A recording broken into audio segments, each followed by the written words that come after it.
किसको हरा दिया उन्होंने? महाबलशाली रावण को, जिसको देवता तक त्रास नहीं कर पाए, उसको किसकी सेना ने हरा दिया? गिरिवासी, कंदरावासी और वनवासियों की सेना ने हरा दिया, जिनको आप निर्बल और क्या मानते हैं? कमजोर मानते हैं। कितने सामर्थ्यशाली बना दिया उनके अंदर शौर्य भर करके। और उसके बाद ये जो आप छुआछूत की मैं बात कर रहा हूँ आपसे, आज अपने समाज में व्याप्त है कई स्थानों पर। इससे पार पाने का भी मार्ग जो है भगवान राम हमें दिखा दिए। कैसे दिखा देते थे भाई? भगवान राम जिस बिल्ली की कुटिया में गए, वो बिल्ली कौन सी जात की थी? कौन थी वो? SC ST थी ना, जिनके हाथ का पानी पीने में आज के आधुनिक लोगों को जो दिक्कत होती है, जो अपने आप को तथाकथित बहुत स्वर्ण और ये मानते हैं, और इसी नाम पे कई जो है बड़े बड़े आंदोलन भी खड़े कर देते हैं, कई बड़े बड़े जो है दल भी चल रहे हैं, कई बड़े बड़े संगठन भी चल रहे हैं इन नामों पे। और ऐसी ही विकृति फिर दूसरी तरफ से भी चल रही है, क्योंकि एक तरफ से शुरू होगा तो दूसरा भी उसका प्रतिकार कर रहा है उसी, और वो भी समाज को विभाजन करने का काम कर रहा है। तो राम ने क्या किया? राम ने उस बिल्ली के हाथों के बेर नहीं खाए, राम ने उस बिल्ली के जूठे बेर खाए। और तुम तो हाथ का पानी पीने में शंका कर रहे हो यार, तो कैसे समाज का संगठन होगा फिर? कौन से राम को मान रहे हो तुम? किस राम का नारा लगा रहे हो रोज जय श्री राम बोल करके, अगर उसके आदर्शों का ही तुम पालन नहीं कर रहे हो? वो सब बेकार है, वो नारा लगाना, वो सब दिखावा और ढकोसला है। अगर कोई व्यक्ति मेरे से ये कहे कि मैं इस बात को नहीं मानता हूं, तो मैं उसको कहूंगा कि ये दिखावा मात्र और कुछ नहीं है। अगर तुम वास्तव में राम को मानते हो तो राम को जियो, अपने जीवन में उतारो उसको। राम ने जो आदर्श स्थापित किए हैं इस समाज को जोड़ने के और इस धर्म को आगे ले जाने के जो पथ दिखाए हैं, तो उस पथ का अनुगामी बनो, राम के अनुगामी बनो। राम का चरित्र अपने आप तुम्हारे अंदर आ जाएगा और राम का सामर्थ्य भी अपने आप आ जाएगा। और जिस दिन राम का सामर्थ्य हम सबके अंदर आएगा, उस दिन समाज को राम की सेना। सर, आज के जो 2 दिवसीय कार्यक्रम है उसके बारे में जानकारी दें। आज हिंदू रक्षा मंच की प्रदेश कार्यकारिणी की बैठक आरंभ होने जा रही है, और शौर्य दिवस के दिन आज इस बैठक का आरंभ होना हम सब के लिए भी एक महत्वपूर्ण दिन बना देता है, क्योंकि आज के दिन ही 1992 में हजारों लाखों धर्मनिष्ठ हिंदुओं ने बाबरी ढांचे रूपी कलंक को जो है अयोध्यापुरी के मस्तक से ढहाने का काम किया था, और उसके कारण से ही आज भव्य राम मंदिर का निर्माण हो पाया है। तो ऐसे शुभ दिन पर हिंदू रक्षा मंच की बैठक बद्दी में होना हम सब के लिए जो है वो प्रसन्नता का विषय है। और ये 2 दिवसीय बैठक जो है आज सायं 5 बजे से आरंभ होकर के कल सायं 3 बजे तक चलेगी, जिसमें विभिन्न विषयों के ऊपर प्रदेश भर में जो गतिविधियां चल रही हैं उनकी समीक्षा होगी आज।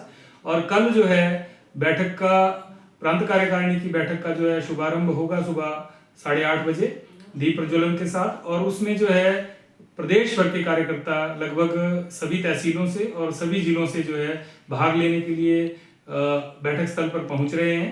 और इस बैठक में संगठन की जो भविष्य की योजनाएं हैं और जो आज हिंदू समाज के समक्ष हिमाचल प्रदेश में चुनौतियां हैं, उन चुनौतियों से कैसे पार पाया जाए, उसकी कार्य योजना और भविष्य के लिए किस प्रकार से संगठन का विस्तार पूरे प्रदेश भर में हो, उसके एक रूपरेखा तैयार करने का काम किया जाएगा। नमस्कार, जय श्री राम, जय भगवान नरसिंह। हिंदू रक्षा मंच की 2 दिनों की हमारी प्रांत कार्यकारिणी की बैठक हुई। इसकी शुरुआत 6 दिसंबर को शौर्य दिवस, जिसमें हमारे हिंदू समाज के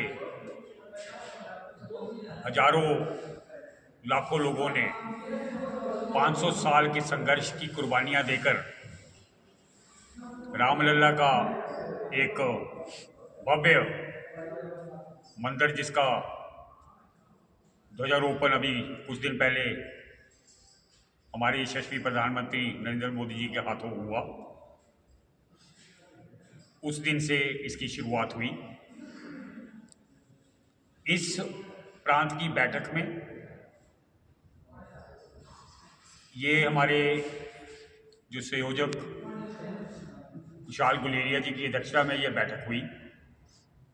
इसके अंदर हमारे हिंदू रक्षा मंच के जो संगठन के तौर पे कुछ बदलाव किए गए। जो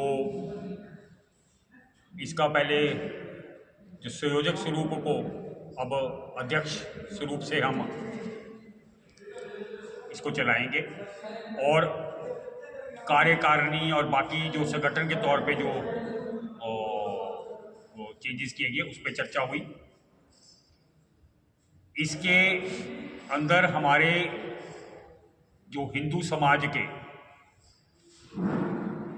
हमारी चुनौतियां, जिसके अंदर मुख्य इस्लामिक जिहाद की चुनौतियां हैं, जिसमें लव जिहाद, लैंड जिहाद, कारोबार जिहाद, इनके ऊपर चर्चा हुई। ईसाई मिशनरियों और इस्लामिक जिहाद के अंतर्गत जो हिंदू समाज का धर्मांतरण हो रहा है उसकी चुनौती, उस पर चर्चा हुई। और बाकी विभिन्न जो हमारी जो चुनौतियां हैं उसके ऊपर पूरी कार्यकारिणी ने इसके ऊपर विचार विमर्श किया। इसके साथ साथ हमारे अगले साल के अंदर जो विभिन्न कार्यक्रम अलग अलग दृष्टियों से जो हमने 10 विभिन्न डिफरेंट अलग अलग कार्यक्रम जो हैं उसको भी हमने एक रूपांतरित रूप दिया।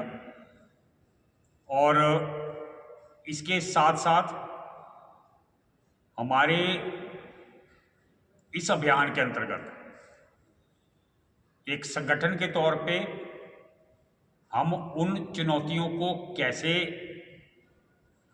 उसको पूर्ण करेंगे, और हमारे अपने हिंदू समाज के अंदर भी बदलाव के जो जरूरतें हैं उन चुनौतियों के ऊपर भी कार्यकारिणी ने विस्तार पूर्वक चर्चा की। हिंदू रक्षा मंच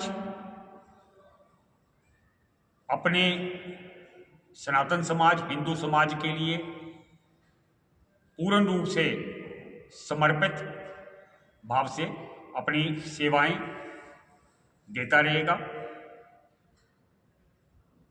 हम संपूर्ण हिंदू समाज से हाथ जोड़ के निवेदन करते हैं कि आप जिस भी तरीके से तन मन धन से हम लोगों का सहयोग करें, ताकि हम अपने और आपके जो सामूहिक लक्ष्य हैं उसको पार पा सकें। जय श्री राम, जय नरसिंह।